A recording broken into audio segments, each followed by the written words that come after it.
GM, GN, GA, all the G's to all the G's. This is We the Film 3 Thursdays. Today we're on our, I've lost count. Are we Seventh. on our seventh? This is the seventh. All right. I didn't know if it was the sixth or the seventh. We are on our seventh workshop in So You Want to Be an Indie Filmmaker.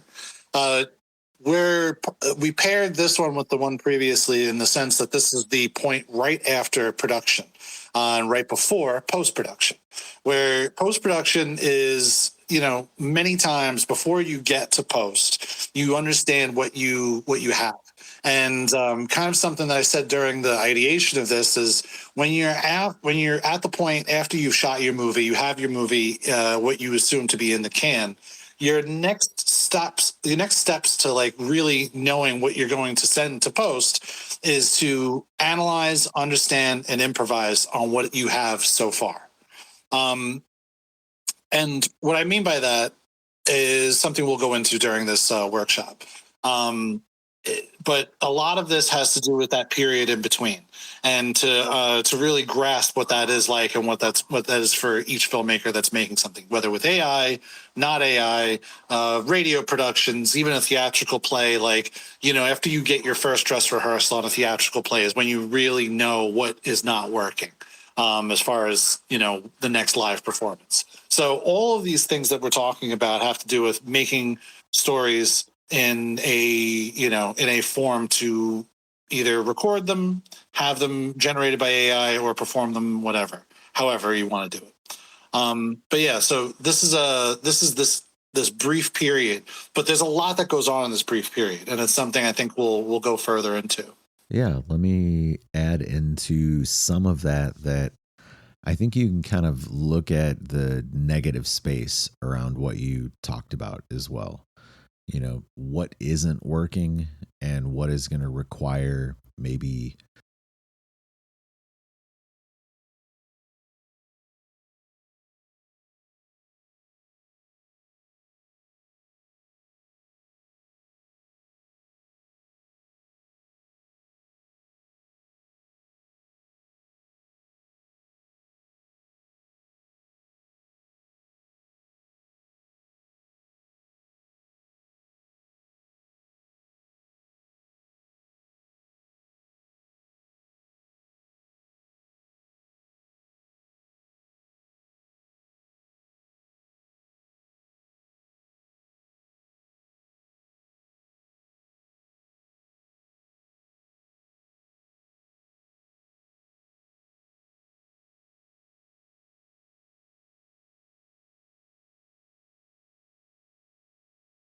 other marketing materials and get into the next film. And unless there's something drastic, they've probably sorted most of that stuff out at this point. But even huge productions like that, they have those same difficulties and have to solve those problems.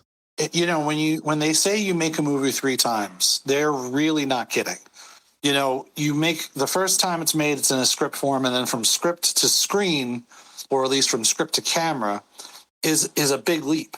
There are a lot of things that logistically get figured out, that emotionally get figured out, and all the different sorts of things that you need to get known before you actually start rolling camera, generating video, whatever it is. And we talked about that. There's that period is we did an entire space on it. And that period is a very important part. It's one of my favorite parts of this entire process. And now we're at this different period where this is the second time you've made the movie. This is where the script was complete. That was that first. Now you're in that second period where you've shot whatever it is that you felt or you knew or you planned or whatever it was that made you make this thing, and have all of these sequences either in a hard drive. If you're using film, God bless you. I thank you for your service. Or whatever it is medium wise that you're using, you've now made the film a second time. The second life of this idea is now formed. So it's a very, it's another really important part of this entire process that it can't be overlooked on what the power is you have at this point, because you can make the story change completely again with so many different variables in play.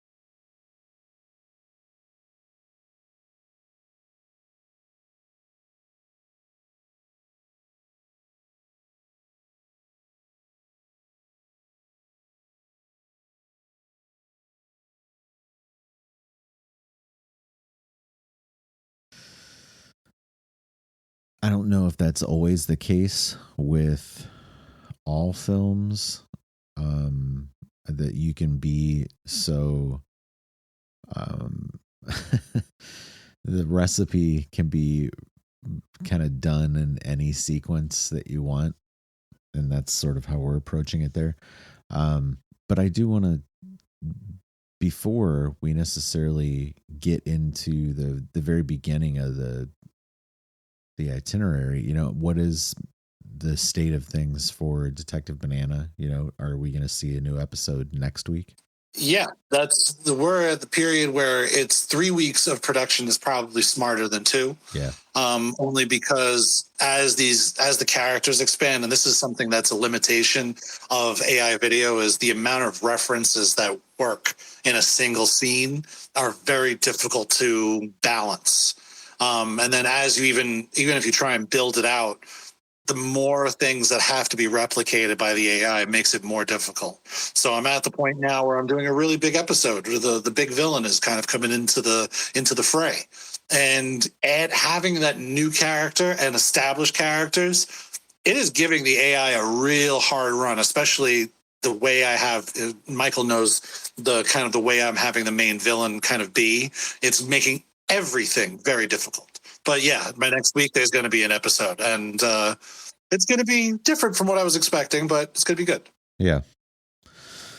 Well, look forward to that. I don't know how many more episodes you have left. I think that if they take 3 weeks to complete, that's totally legitimate. They're sizable productions, and also, I know kind of how much work is going into them, and ultimately where you're going to end up at the end, just in terms of like what the potential for that project becomes as you continue editing the material into one cohesive form, and maybe have to add some things or chop some things up, even tighten up some things here and there. The other important thing to kind of highlight, even especially in the subject we're talking about, is there's been times where budgets are so tight that in this period, what we're talking about in between production and post, they've either had to get more money, or more money ends up coming to the project because of what you have material wise. Mm-hmm. This is why this step is really important, because like where I'm going with this is essentially where I'd like it to be. And this period right now could very well prove that if I wanted to pursue it. Yeah. And it's the same thing with anyone's productions. Yeah, for sure. Let's start off at the very beginning. The conflict of self against creativity. And I know you face filmmaking anxieties in terms of your time constraints and budgeting of time and your release schedule and everything, but there's plenty of other things that go along with that too. One of the things I was going to talk about today is that as part of this idea of what limitations you come to as far as your self limitations, traditionally in filmmaking, and this is kind of classic, you can only make so many films in your lifetime, only because it takes so long to raise for these films. So when it comes down to these periods, especially after you finish regular production, if you're a solo creator, this is another really difficult part of, especially the inner self of what it is to create, because you've now kind of rolled the boulder to almost the highest point in the hill. You're way past the point where you know how to get this boulder up. You're moving it up the hill. But there's this period where you're now at that very, very almost pinnacle point. And there is a lot that comes into play, because you could look at a film and you could say to yourself, I just shot all this and this is what I got for it, and feel very differently about it. You could do something like me, where I finished a film. I thought it was absolute shit. I didn't send it to any of the festivals that year because I was like, I'm really not even proud of it. I bury it in hard drives and put it on YouTube and didn't really care about it. I come to it 2 years later and I'm like, wow, this is way better than what I've been watching lately. What is wrong with me in this sense that, why didn't I appreciate that when I had it? And this is the thing. That's where changes could be made. You can make changes in that insecurity. Something like what I'm doing now is because the timelines that I'm picking and everything and the forcing these things to try and happen is because of those times where I was so insecure about what I was doing that I almost didn't want to pick up a camera again. So there's a lot of doubt that comes even after you've gotten to like kind of the fun part of doing the production, which is production. There's that period in between where you're starting to look at this film, starting to think about all the decisions you made, start to think about all the concessions you made to certain parts of the film. Where I had a director who I was working with a director who really wanted a certain kind of shot. We got a different kind of shot that had the same effect. And he, even until the film won awards, he was like, it would have won more awards if it had this shot in it. Like he had always had this determination about it. And it's one of those things that you can't predict those things when you're starting out. You can only find them out after you get out there. And this is the thing about, the higher budgets you go, you don't have time for self-doubt. I'm sure Kevin Feige has issues with all the films that go out and have his own reservations about it. How much more money it could have made if it had this, or, was the story impactful enough for that? But you don't have time in that type of situation to think about that. It's got to be moved to the next thing. And this is the thing I'd say about this situation is that always try and understand that the moving like that is not necessarily a total negative. The inner cave, the thing about all the self-doubt and all the issues we have with our own creativity, it should be in the vein of what commercial companies do. Whereas you can have them. It's okay to feel certain ways. It's okay to feel like you didn't give enough into a project, because if it's made, if you can make it, if you can make something from it, you didn't waste your time. Even if you can't make something from it, you learn why. As long as you come away from it learning and understanding, executing and moving forward. That's a real big thing about, I go through this paralysis all the fucking time. Half of why these episodes are taking longer is because I have to sit there and then go, now I want to move this arc. And moving a whole story arc while the story is in motion is crazy. But this is why things happen. Yeah, but that's fair. Think about where you were at the very beginning. You're like, oh, maybe it'll take me 4 or 5 episodes. You blew way past that. Yeah, we're probably going to hit 9 episodes by the time this finishes out. What? Maybe. Well, we're in episode, this is 6 right now. I'm hoping for, so 6 is the villain, and then it's supposed to be the big finish. We might hit just 8, not 9, 8 at the very most, because 3 more episodes of the 5 minutes apiece, 3 weeks at a time, it'll probably be just right. Probably. And this is the thing. It's, wrap it up. Are you done yet? And so that's, and that's the thing about the title of the space is like, it's a very deflating kind of concept of like, if you are done yet and wondering, and if you're wondering, if people are asking you, if there's an expectation from an audience, an expectation from a company, like, it's all, there's an expectation from another person in the room, there's all these different connotations that takes on, and it can be very deflating, but it shouldn't be. It should be something that you look as a positive, that is, you want to increase the world's amount of art by whatever it is you're making, or slop, whichever way you go. You've been pretty heavily working on one project more recently than I have. Obviously, like in the beginning of the year, if we were having this conversation, the relevant topic for me would be the documentary. Right now, you're in the middle of this serial production that will become, I assume, one longer piece later on. But what are some of the things that you've learned along the way, or maybe reflected on about your own creativity in having a well to keep going back to draw from and execute on new stories and new episodes for Detective Banana? The thing that I got to very quickly was there is no difference as far as limitations in any medium. You will have limitations every which way you go, no matter how you slice whatever it is you want to do, because nothing comes without those limitations. Even as great as AI is, there are things that will not work well in AI. And it's not a matter of like censorship or not censorship. It's just a matter of like, there are things that it could do very well. And if you work towards that, it will be what you want it to be.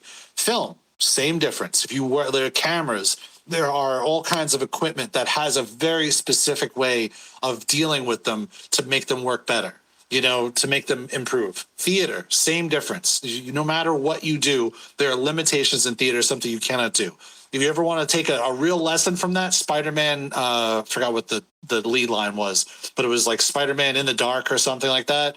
I have somebody very close in my family who worked on that production, and I can tell you that there are limitations to what you can do on stage. No matter how big or powerful or name whatever you are, there are things that you will not be able to do.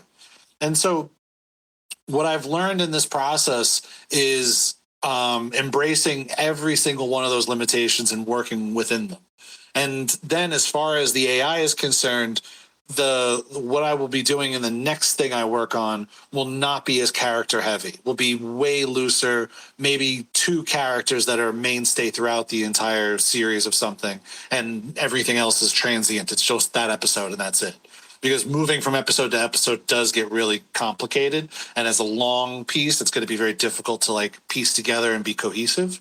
So it's one of those things, like the limitations are there, and it's I also had to know where I wanted this to go. That's another thing that I've really realized, is that like having no plan where I want this to go was definitely the worst plan.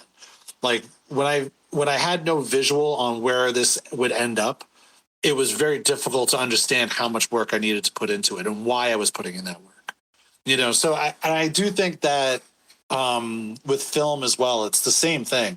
There's the zombie epic that I've been trying to make for so long, that I have all these test shoots from with hired actors, hired crew, and everything that we work towards. Like, I can't even tell you what that's about anymore, because I have no idea where I want it to go. I know where the story needs to go. But as far as that piece of work, and AI has kind of refixed that for me, but in a very, very big sense, this happens with every single project. And it can happen to you with every single project. But it's working through those things that gets the next project that much easier to get through and get past and make that happen even better. But always have an understanding of where these things are in your universe. If you do make concessions in a film for whatever it is, like for me, it was the amount of weapons in a certain scene, like try and fix it somewhere else where it's like, you didn't get that. So like now the villain that I'm developing, I really want something and I'm going to get it, even if it bothers the rest of however everything else works. I just will get that thing because it's just possible, whereas something else was just not possible. And I have friends of mine who had similar situations. Like, censorship is terrible as far as AI generation. But do you know how difficult it is to get a prop firearm in New York City for a film shoot, no matter how many layers you have on top of it? If you have an out-of-state, if anyone from the crew, if no one from the crew is from inside New York State, I can tell you they're not going to be able to rent one. And even if you have the highest rated safety person that exists, prop master, gun master, whatever they call them these days, if they don't have an in-state New York State ID, they will not be getting a prop firearm. It's just not going to be happening. Because that was my job many times, as I was the only in-state person on the crew. So I would have to go and pick up this firearm, and it would be under my name. So if anything ever happened, I'd be the one shit for it, which as a very young man, I made those very poor decisions. I would never recommend that to anybody. But this is the thing. That limitation existed before AI video. These things will always be there. Your own personal limitations, understanding where that inside of your self is even more important, because that's where the pitfalls come of the self-doubt, of the inability to execute. It comes from these things that you have, most likely. If this is your first time out, maybe you're finding this while the train is in motion. But the idea is to figure this out. The idea is to figure this out and know where it is in yourself so that you can fix whatever that is before it happens, or understand that when it happens, what to do. Just pivot, or just accept what it is you can, because any story is better than no story. I don't care what anyone says about, movies that shouldn't have been made. And even I say this from time to time. Me and Michael have knockout, drag out arguments about some films that I don't think should have ever been made. But, the thing about it is that every film should be made. Every story that you want to tell, that you feel passionate about, you should tell it and see what it does. Because honestly, the big thing about these inner issues with being a creative is that the world determines this more than you do. The world will be the one to tell you whether or not something sucks or not, and the world will also get into its own arguments about whatever sucks or whatever doesn't. There are people who shit on movies that are, I think bona fide classics. And there's people who don't like them. That's just the way it is. But there's people who love movies like The Room. And I don't think that's that brilliant of a film. But I know film students who look at that film and absorb it as something that is higher of a piece of art than I think it is. And it really is meaningful to them in that way. Where if that's something, that kind of happiness is something you can give to somebody, some random stranger that you've never met. Maybe it's even you're long since passed, and this is many years down the line, somebody finds your film and in an archive of some sort, and it gives them that moment of like connecting to a piece of work. That's something I can never want to take away from the world. So this is the thing about inner self-doubt. Understand that story needs to get told because you want it to be told. And I think when you are able to at least visualize these issues that you have and where you want this to go, even despite those issues, you're really setting yourself up to win even better. And, this is the thing. You're moving into post. Post-production is another entire hellhole, and we'll have another whole workshop about post-production. It is an entire other hellhole for many reasons, because it's the last time you're making this movie. And when it's the last time, that means that after that, there are no changes. What goes from there is distribution. And so this is your real last chance to go, I need to get something else in the can before this gets to post. And then even in post, you still have another chance. It's just way more difficult to revive something after it's been, asleep, dead, whatever. Take your analogy, for however much time. Just as a point of reference, a movie like Eraserhead, there's a shot where somebody's walking up to a door, and there's a shot where they're coming into the room that they're walking up to. Those two sequences were filmed 6 years apart from each other. So it's one of those things that there's no real time limitation. The limitation is how much life you can live until the next thing you're able to create, which is, I think, something that a lot of filmmakers need to understand. You're only on this earth for so long. Like, if you want to make films, make them, because there's no other way to make films other than making them. And all of these things that come along with it, it's what it is. That's the way it's made. Self-doubt, issues, problems. You didn't catch this shot. This B-roll sucks. Footage gets lost. Rest in peace, Sundog. He's somebody I started the space with. His film originally was shot on a red camera when he had the access to do so, or he was able to get that on set. And then somebody who was a PA of his ended up deleting all the footage from the entire day that basically ruined an entire half of the film. And he was able to recover it later on. But that is something, vindictiveness. It's just a thing. It happens. You have to be able to understand all the issues that could come potentially along with this and keep rolling with them, because the more you roll with it, you'll get something out of it. And I think, no one also gets everything they want out of every film. Even Spielberg is, known for being able to make these masterworks twice in a year. There are probably scenes from both of those films that are masterworks that he probably wanted something else from. There's stuff on the cutting room floor that never made the light of day. I'm sure there's a Sam Neill, rest in peace, that there's a scene that should have It would have won awards. I don't know, something.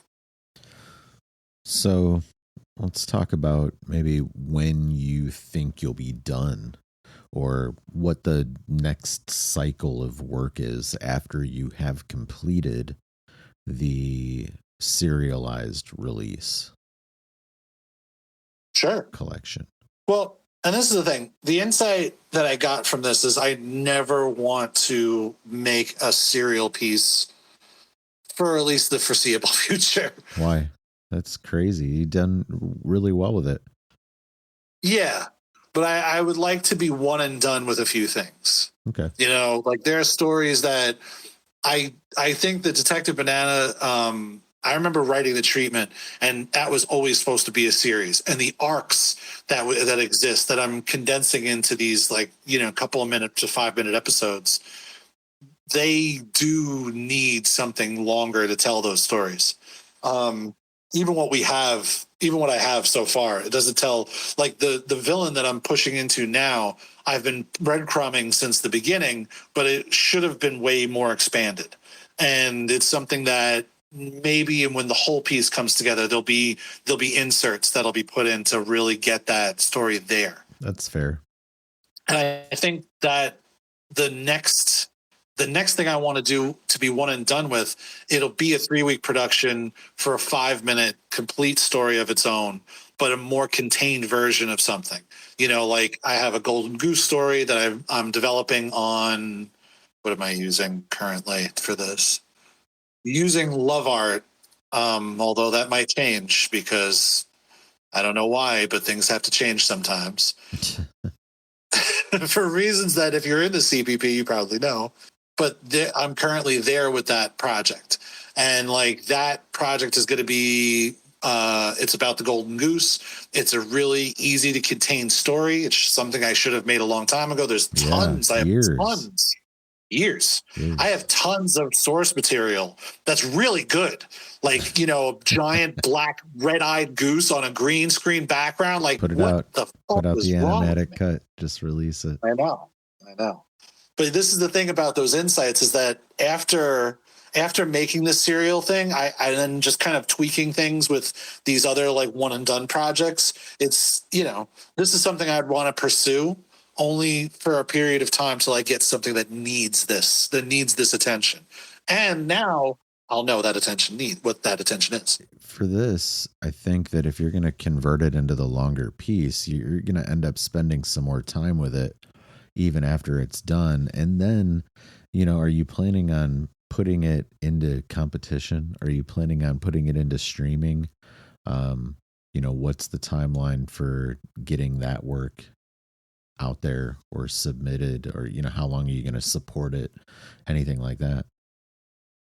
I am hoping, you know, in your plans and your, you know, the plan currently is after it's completed, it's going to go to free only festivals that don't require a premiere status, and it's going to VOD. I haven't decided what platform as of yet, just because, and somebody we're going to have on, Grimfell, he also made I think it's Aether Movies. Mm-hmm. Yeah, Aether Movies. And that is a platform that seems interesting. Aether. It's AETHR Movies. Like Either or. Either movies or music. And it's something that, you know, I would like only because, and something that Michael and I had discussed, where Film Freeway has really good click-through rate. Isn't that right? Like click-through rate is what we say, or? Well, I mean, they have good engagement. Let's just say that. Like, when you have your projects up there, people are looking at those projects and clicking through the links that are affiliated with those projects. And that traffic is getting shown on other statistics, so it's worthwhile to just put the projects up there and toss them into competition on the free listings and stuff. You know, you never know where it'll get picked up, or who ends up looking at your other work, or, you know, whatever the case might be. I think, like, at this stage, when you're like kind of on the second half of a production and you're thinking about like what's coming next, it is good to think about like, well, if you spent this much time on production or this much effort or this much budget, whatever, that is, time or money or both, combinations of them or uh, equal parts of them, you kind of want to spend the time supporting the project after it's released. So it's something to think about at this side of things. But like, um, yeah, I think those are all notable successes and accomplishments to want. And the other thing is, I've had this idea for a while, and Detective Banana is the first one I'm really going to push for it. And it's kind of this evergreen product, um, where I'm going to have it in its life on certain places where it could be reached, whether it's to be streamed or whether they could buy it. But if they buy it, they will get something different. They'll get something additional than the streaming version, because not every audience is everywhere.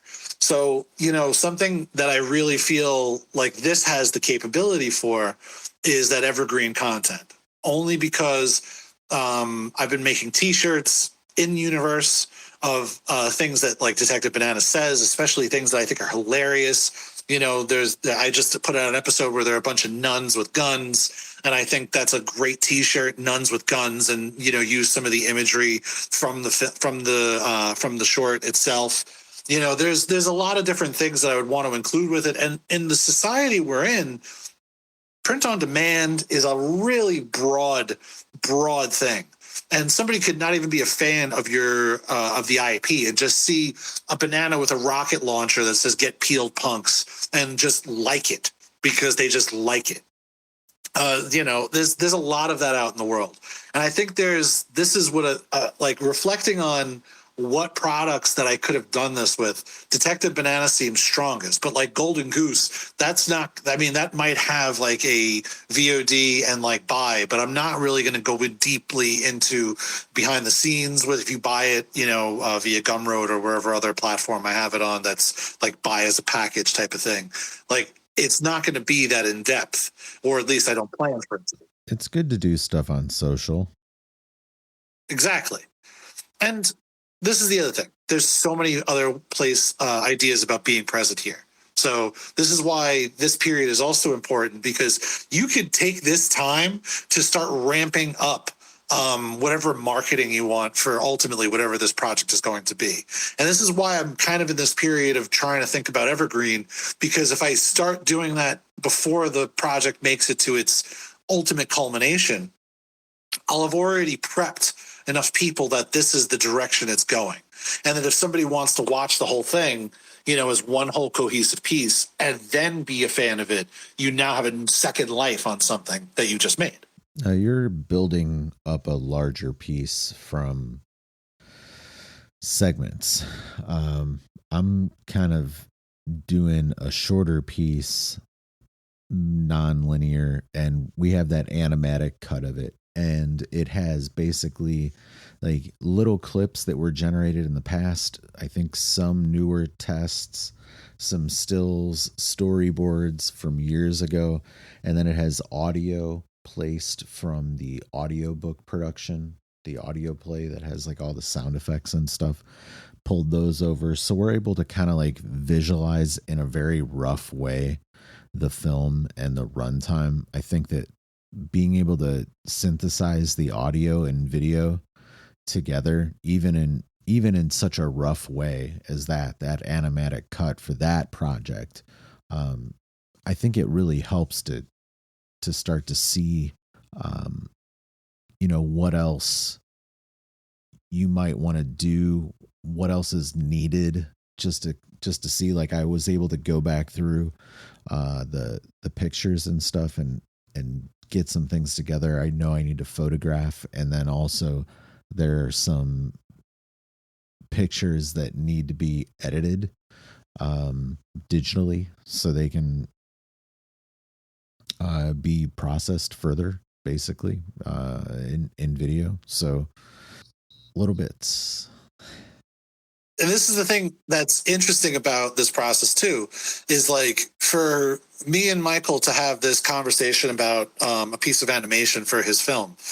If this were a traditional situation, it would be a number of days or at least a week before concept.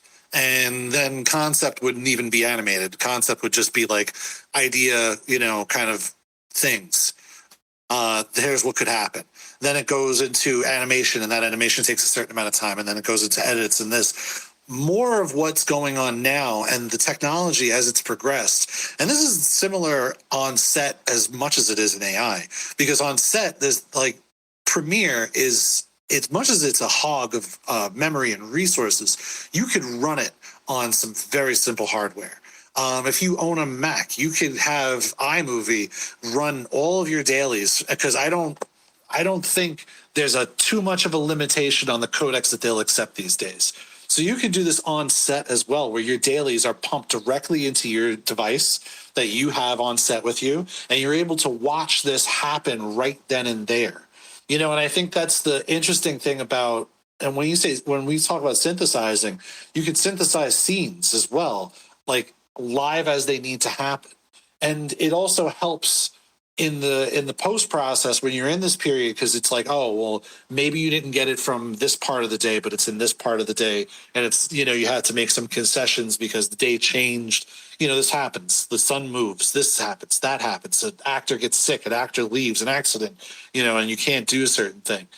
These ability to rewrite and revise right there on the spot. And I think that's the thing that's great about AI. It's been great about digital film. It's not so great about regular film. But these other two aspects is really where the key is to like figuring out, processing the work, getting everything ready for the final part of making this movie. Editing. The endless process, right? Editing. Thank you. Yeah. I'm like notorious for editing and exporting cuts with like minimal little changes that you have to like be aware of and take note of and give feedback on. But I mean, if you've watched something kind of develop over the course of months and you've watched it enough times, you kind of notice when there's like even really minor changes, because the pacing and everything, the way it kind of feels, and the way that it does or doesn't drop you into that scene in context of everything else that's going on. You kind of notice that stuff, I think, even if it's little slight incremental changes. Oh, for sure. And this is the thing about the broader spectrum of like production. It's extreme. If you've ever, I used to subscribe, and I think I still have subscribed, I just don't read it much anymore, to a Reddit. I think it's called Timeline Porn. And what it is just people's timelines on like Premiere or DaVinci. DaVinci has some really wicked ones. But there's a lot, and it's just a matter of, there's so many things, so many moving parts. And like even what me and Michael are talking about, I'm thinking about composing things over each other, and that's going to have some significant pieces that need to be tweaked and synthesized, resynthesized, remade, changed, and fixed over and over again. But the ultimate idea is what work you put in, it shows in the film. And I think that there's a lot of that these days that's given very, very rough takes on CGI and stuff like that, when knowing that they could afford better, but they probably tried to go as cheap as possible. Whether or not it executed in whatever its idea was is here or there. On a major production, I don't think there should be any excuse. Everything should be top level, best CGI you could possibly get. But this is the other thing about doing this yourself, is like go to the furthest possible point you can comfortably. Because all that self-doubt and everything that we spoke about before, it will rain down upon you if you go way too outside your comfort zone and you try for the absolute most perfect aspect of whatever it is you're doing. it will rain down upon you, like whatever problems or issues you have with how your work relates.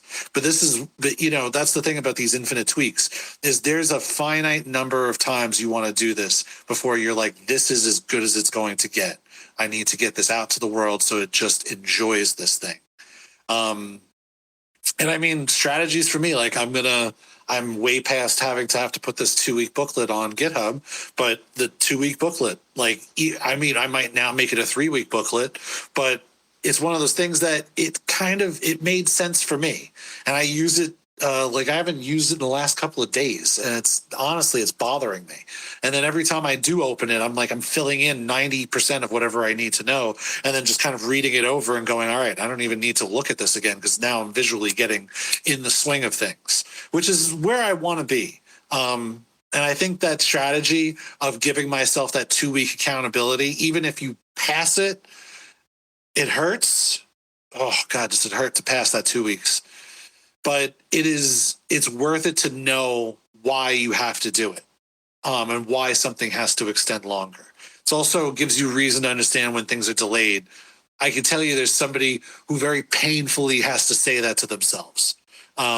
There's at least one person on these major productions that is very passionate about that project, who believe me, would fight their very hardest to make sure things get out on time. Aside from GTA 6, I have no fucking idea why the hell they went way too long with that. But on films where, most things where it's like, oh, we have to delay a couple of months, I can tell you that somebody's making a new strategy to do the next thing that much better. And they've gotten better about most like the big productions that go on these days, where it's like, it's coming one way or another, it's coming. But it sucks. It's very hard.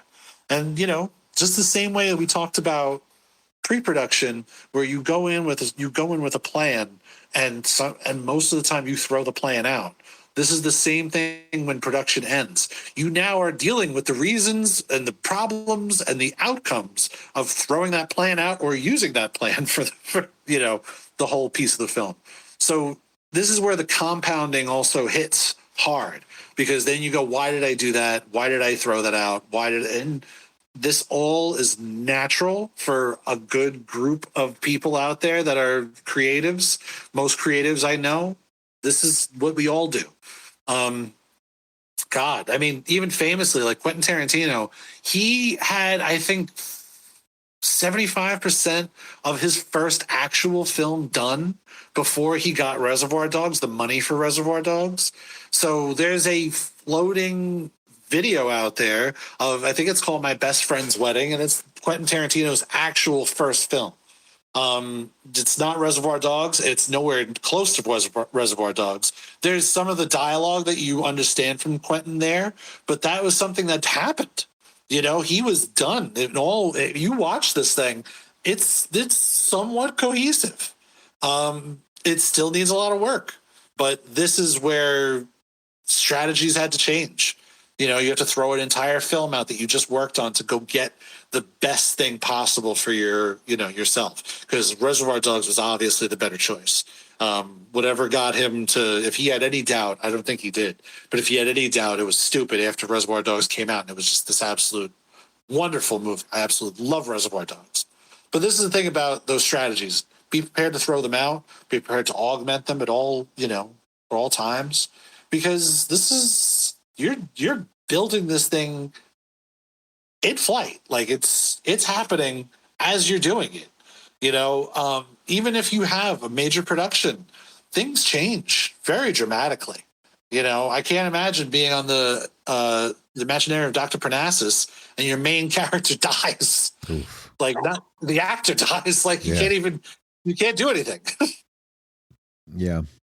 There's a lot there that you were talking about. I want to just touch on maybe some of the things that happen in revisions and rewrites. Obviously, like,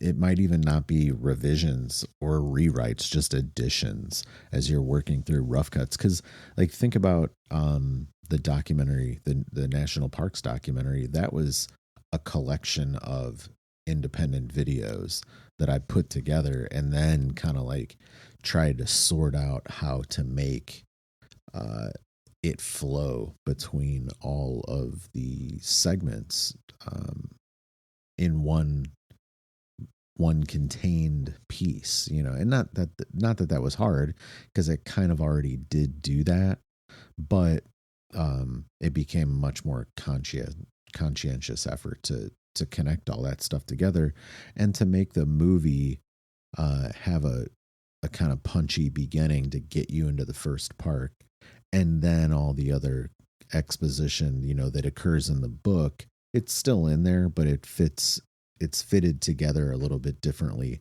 all on the back end, to just kind of give the educational material along with the popsicle, you know.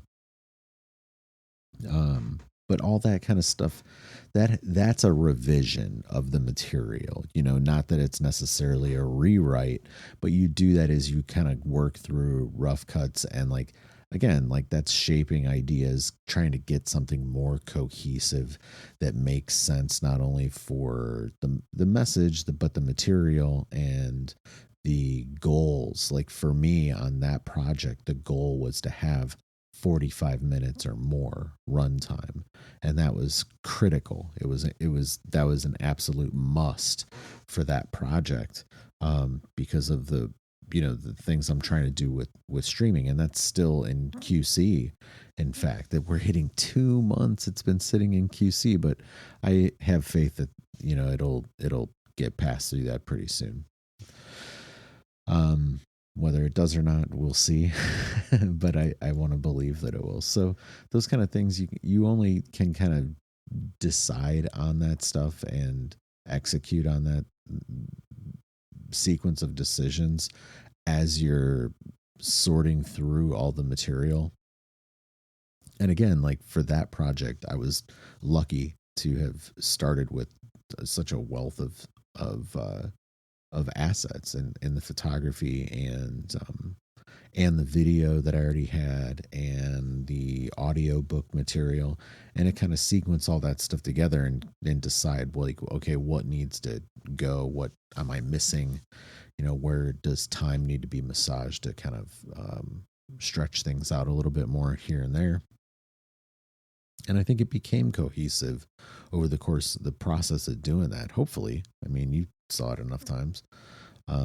But I figured Detective Banana is about to kind of go into that same phase of things. It wouldn't surprise me if you started to chop up like a collective cut, you know, just to see what you have, or if you already have done that. I started to do that, and that's where I'm talking about how it's mighty difficult to keep consistent characters, even with enormous amounts of character referencing. And no matter what, it takes either an enormous amount of credits to get consistent characters or something else. Because now, putting together this larger piece, it's more difficult to have everything be cohesive. And it's because I have so many different characters to keep track of. And, you know, that's the thing. Having to make these changes as time goes on, editions is a really good way to say it, you know, because there are times that you're just not going to be able to have access to something or re-access to it. And sometimes you have to make an entire change based on that availability. And this physical, digital, I don't know, dimensional, like whatever situation you're working in, there are some times that those limitations will change your story dramatically. And I think sometimes it makes it better, you know. Like, I think there are points in time where I had difficulty with certain scenes in Detective Banana, and, you know, the way I worked around them was better. It just was a better idea. And then, you know, this is the other thing. The little additions. You know, this is a period where you could start asking people about their opinions on something in a certain spot of the film. You know, like Michael had given me the idea of like kind of world building where, you know, I didn't really think about some sort of news thing happening beforehand, but then it being said to me trying it begrudgingly, because I do everything begrudgingly, then liking the output is something that's really great when it happens. I hate being proven right. I love being wrong, because being wrong gives me surprises that I would not have had doing it this fucking insane way that I always do things. But that's the value in being in this situation, and then doing a lot of what we said previously. Like, you have to rely on people to give you feedback that you also give feedback to. If you're expecting to give, you better get. Expecting to get, you better give. It's the way of the world, bro. And that's the other part of this. This is also where you're making more deals. Like, as much as I'm working on Detective Banana, what I'm also doing is to try and remain in some of these like CPPs and these other programs. I'm making material there that will set me up for the next project. It's not necessarily finalized material. It's not even close to finalized material. But while I'm doing all these things and working through these things, I'm figuring out what other system will just give me the most amount of material, like credits to do this material. And sometimes this happens with budgets too. Like, you make a deal to have your movie made a certain way for a certain budget level that you can get. Sometimes you got to do a commercial for scale, or some very, I don't recommend it. Don't do it for free. But sometimes it's a deal's a deal. You got paid big for an entire production. You have to do this one thing for on the house because that's how big you got paid for the other one. Always make sure it's as much in your favor as you're comfortable with.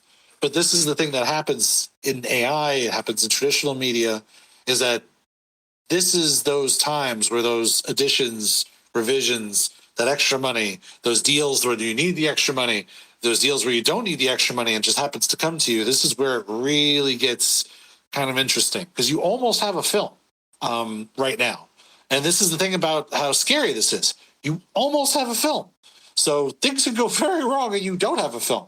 There are a lot of times that films have died at this very point, where it's like they don't have enough money to run forward and they don't get any more money. Yeah, that's definitely a factor. I'm sitting on like a handful of projects that basically require a huge amount of time or other resources to work on, and it's not practical to jump into them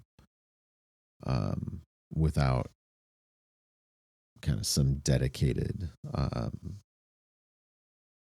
time and focus and any sort of exploratory resources on them just to do it. So like doing this short this kind of like art house little relic film, that's nice because it can be slow and I think also cheap.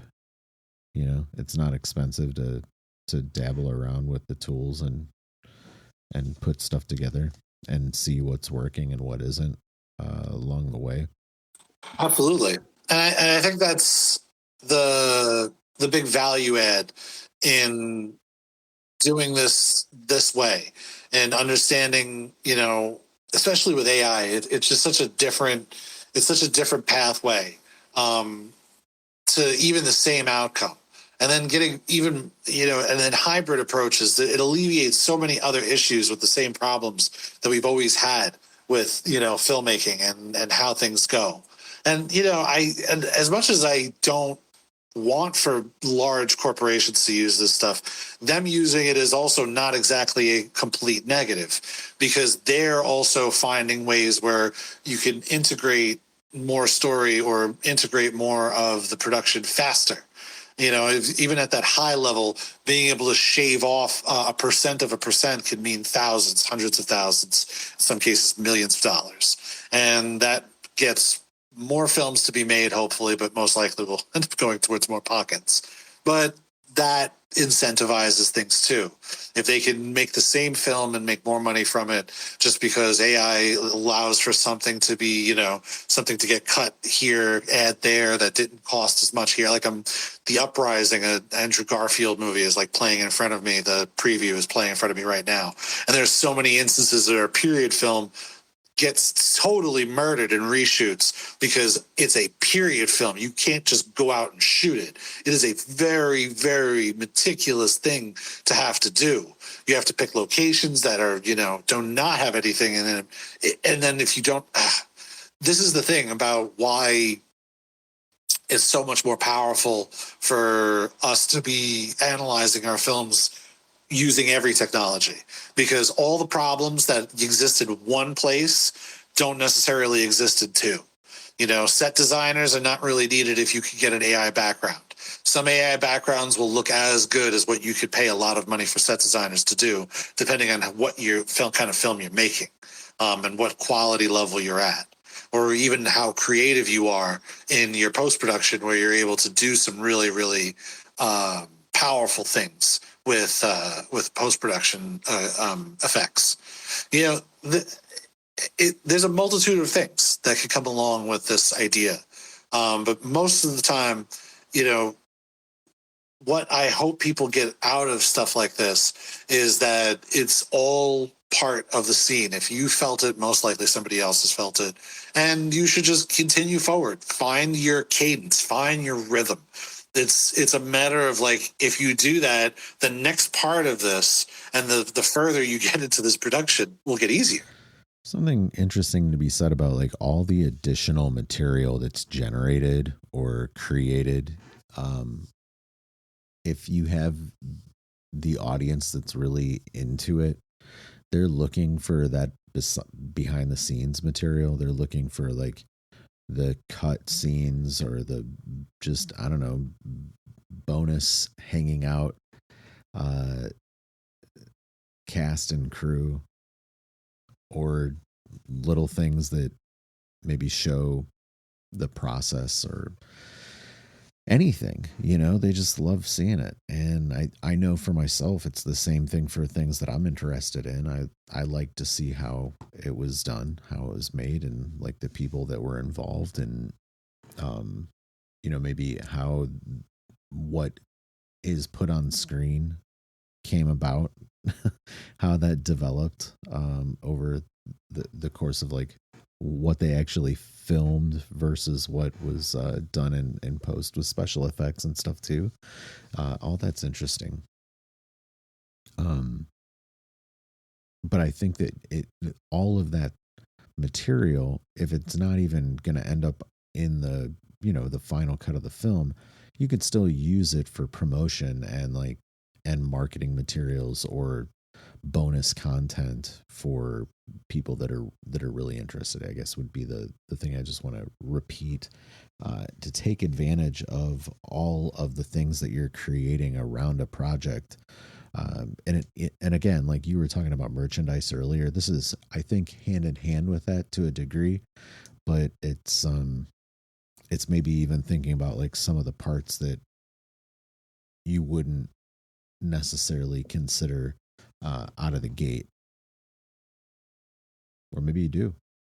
So an approach I always take to when I really like a project or I'm really involved in it is I think about the Criterion Collection.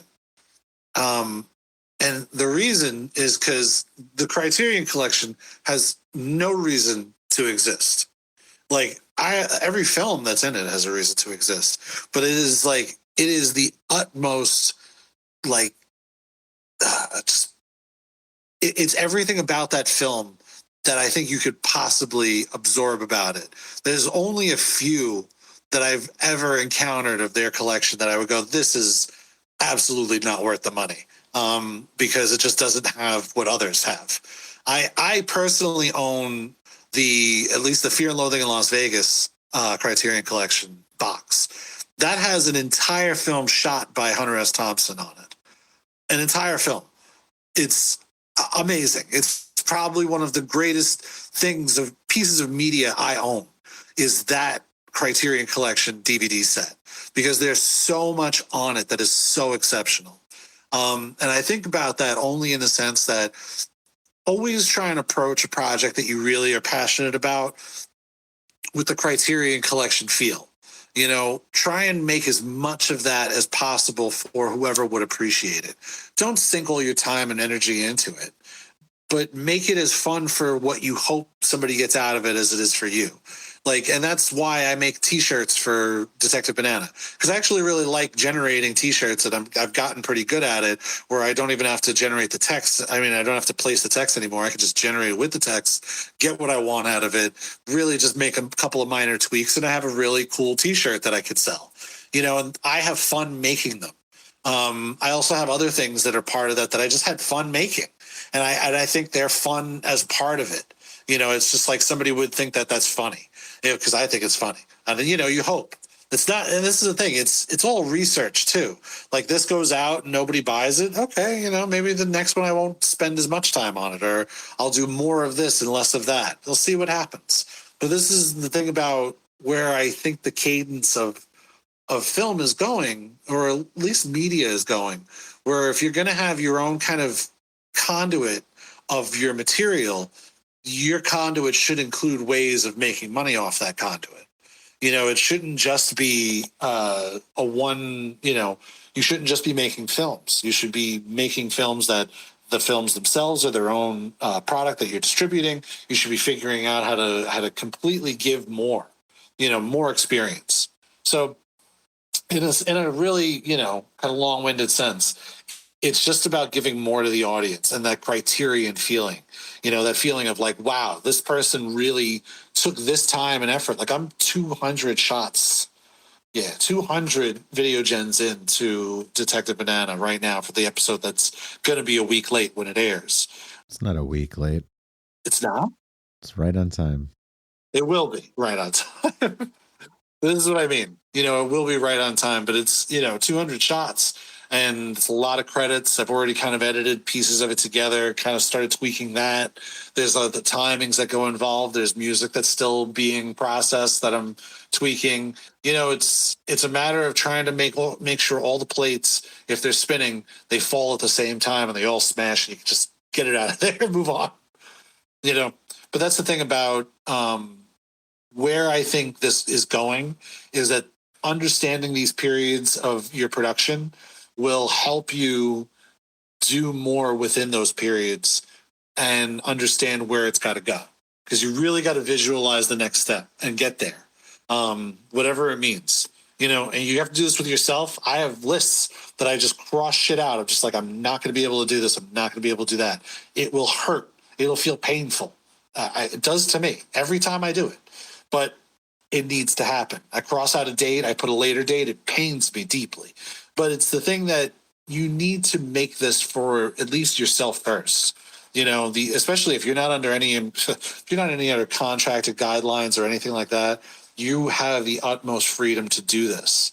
It's the most amount of time you'll ever have to make film is when nobody's paying you to do it. And this is why understanding these will get you to those other productions. Because if a client comes along and wants something, how much and how fast and how good you can make something. You give them the triple option. You either want it quick and dirty, you want it cheap. You go through the trifecta and figure out whatever works for that client. But knowing that is going to be doing these productions this way. And honestly, with AI, there's no easier way I've found to make at least concepts of films. That even if you wanted to shoot later, you now have a very good concept to know exactly what you need on set for any one of these shots. And the locations, too, It's a big difference to the AI side of things, or, the animation side. And even the hybrid, I guess, thing that I've been doing. I don't know. I feel like I'm maybe a little bit behind even some of the things that are going on. There's definitely some tools and tactics that I need to brush up on. Lately, I'm seeing, particularly with like character consistency. I think there's ways I did that in the past, but the stuff that you can generate and kind of automate is impressive. Like what you I think what you've done with the Detective Banana character to get consistency across the program as I've watched it has been good. It's been a complicated process, I will say. It's something that I have fought very deeply on. And just sometimes you have to kind of roll with what you get. Because it is also a matter, the same thing that ends up in film, that ends up with AI is, what does your budget allow for? I'm doing these as part of like creative partner programs where I have spent a lot of credits on this particular piece where when those credits run out, no idea what's going to happen. I have not spent the lion's share of my credits, but it's still a lot. And like I have to budget that I want to do more things before these credits run out. And then when that ends, it's not like it's going to stop me. I'll just roll to something else and figure out the limitations there. And I think that's where it gets more complicated to understand what you need to do. And it gets very pressuring, because you want it to be as great as it possibly can be. But this life is just, it's a one-time thing, man. You got to just do it, see what happens. Yeah, that's been kind of my focus over the last couple of years, is just say like, can I get out, at least one project a year in video, that is going to go into streaming and is kind of like a finished thing. I don't know what that would be for next year. I know what I would like to work on. Whether or not that happens and materializes that way, depends. There's so many various things that I could work on. I know a couple of months back I recorded, I think, 3 or 4 audiobook sessions, covers of stories, and I'll eventually produce those and release them. I don't know when that'll happen, but they're sitting on the hard drive. And I kind of think about things that way too, to where it's like, well, hey, if you don't necessarily know how to get some larger project out, maybe chew on something that's a little bit smaller in the meantime, and you can process that larger project while you work on smaller stuff to toss out. Oh yeah. I mean, the auteur's problem is always to have these like, overarching dream projects. It's the thing. Imagine like Francis Ford Coppola made all those movies and he really, really wanted to make the movie that he ended up making that made as little money as it could have made. It's one of those things that you need to always have an understanding of what's right or wrong for your situation. Like, the thing about authenticity in this type of arena is you have to figure out what works and what doesn't. It's just as much, and this is the reason why I think auteurs and like names like Kane Parsons, Curry Barker, it's going to increase more, especially in the AI realm, where a person could make an entire world. Kind of like Seth MacFarlane too.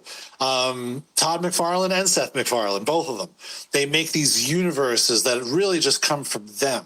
And like they can kind of walk into any situation and get, something for it. Matt Groening, it's not something that is unheard of, but it's going to be far more far-reaching when you could have somebody like J-Bugs who makes really, really beautiful anime sequences. And it's something that if he gets known enough for it, it could work it does work in his favor. He gets major brand deals. He's done a bunch of things for a bunch of different people. It's one of those things that you really have to understand what that is for you, because some of the work he put in, I can't even imagine. Like he used to use Comfy UI in ways that I still can't understand. Like I've watched him do it, where I physically sat there and watched as I was fiddle-diddling it with myself. Like I was trying my own comfy setup of some other ridiculous thing. And I'm watching him put things through enormous amounts of nodes and different structures. And then it comes out really beautiful. And I'm like, how the fuck did he even build this? This is the thing. You can have your own thing, but you need to understand how that fits into yourself. And this is something that I've had to figure out just recently, and it's also why working with Michael has been important for me, is because my problem has always been executing. I always have these reservations about perfection and stupid things that don't make any sense. Any of the films that I've gotten out have been just pure, just brute force doing it. And I found it way easier to be a crew member because I didn't care about the outcome. But I hated not being able to control the creative part of it. And that's what drove me to wanting to be a filmmaker. And this is why AI works the best for me, because I am not in a position to network the same way I used to get money for all these projects. I'd rather just make projects for an audience and have them support it whenever that does happen, however that happens. And that's the reason why where I'm at for me is perfect, because it doesn't require me to be. I have cameras, and I might start doing some hybrid stuff locally to see who would be down for doing like an AI short with that. It has like the enhancements of like maybe aliens, zombies, monsters, whatever, something that would be very difficult to do on a low budget. Try and do it and see what happens, hybrid wise. But that only works for me to get. That's as far outside my comfort zone as I'd ever get myself. But where I'm at now works for me because I feel like we can have these universes of characters and stuff kind of the same way animation does. And those characters, those universes, they get to do what they do. And they make they make whatever they make from it. That like that audience exists for that thing. And I think that's the valuable thing about how these things happen. If you're in between production and post-production and you're feeling like stuck in some way, take the easiest road you can from that point, whatever that road is. And giving up is probably harder than anything. So if it's something where if you're not as excited about it anymore, get it out to the world, let it do its thing. Figure out what's the best way to support it at that level. If you want something more for it, really push towards that. But the thing is, you got to figure that out for yourself. Like for me, it was 2 to 3 weeks. I really like that period of time. I don't want to go farther than that, but it also depends on a lot of other factors. Well, yeah, I feel like that's everything that we had, at least for the prepared material for the recording. Yeah, man. But that's the thing. Where this is all at is just a real trying to give somebody some perspective. This is a two-parter. Like we really tried to connect to the last one. So if you're listening to this now, like just this is one kind of amalgamation because this is how strange it is wherever you're at, in this process, especially if you're right here.